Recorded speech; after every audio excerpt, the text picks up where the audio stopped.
Good morning, Mrs. Chua. Hi. My name is Karen Myers. I'm the PA student who's going to be doing your exam today. Okay, before we get started, I'm just going to wash my hands.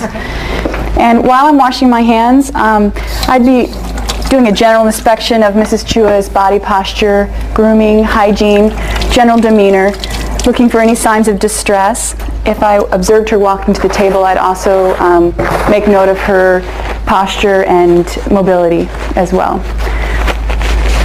Mrs. Chua, I've noted the vital signs the nurse took on your chart of your height, your weight, and your temperature, and they're all within normal limits, okay? So the first thing I'd like to do is take your pulse, all right? Placing my fingers on the radial artery, I would count the pulse for 15 seconds and then multiply times 4. Then while keeping my fingers on the radial artery, I'd observe respirations for 15 seconds and multiply times 4. Good. Okay, now I'm going to take your blood pressure. Okay?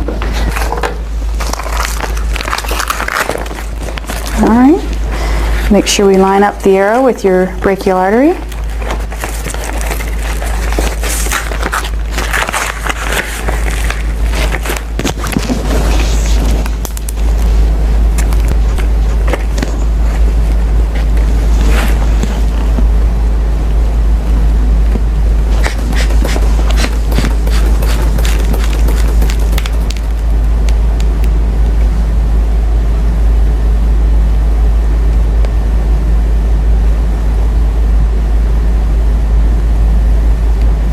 Okay. Great. Normally I would do this in both arms, especially if you were a new patient, but for filming purposes today we'll just do the one arm.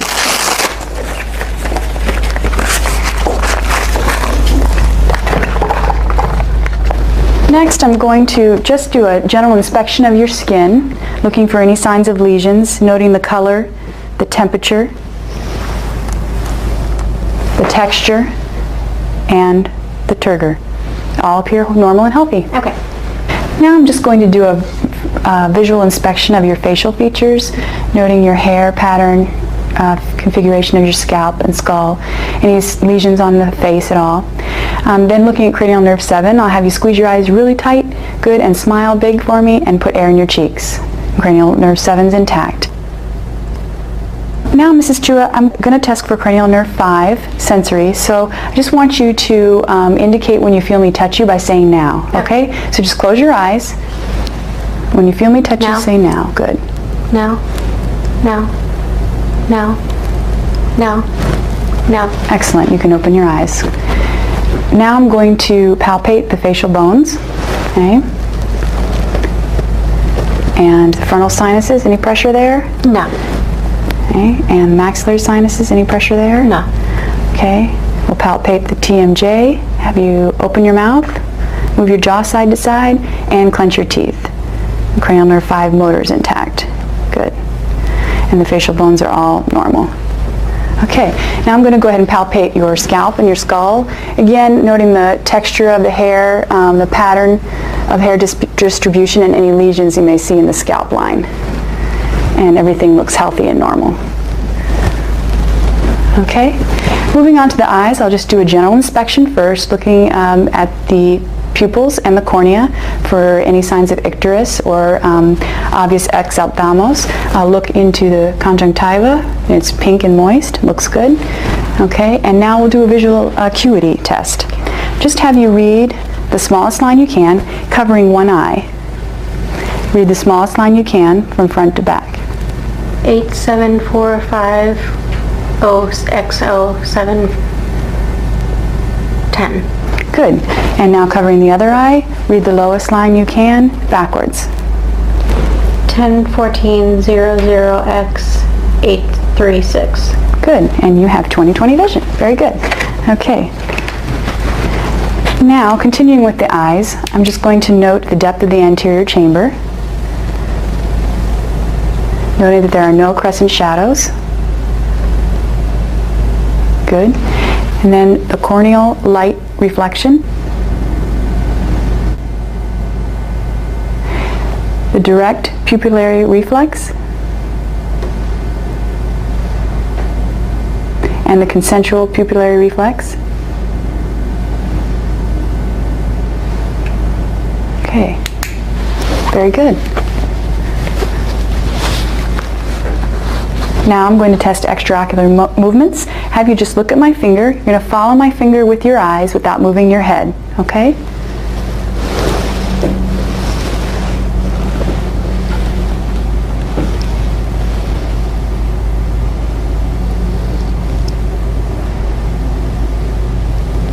Good.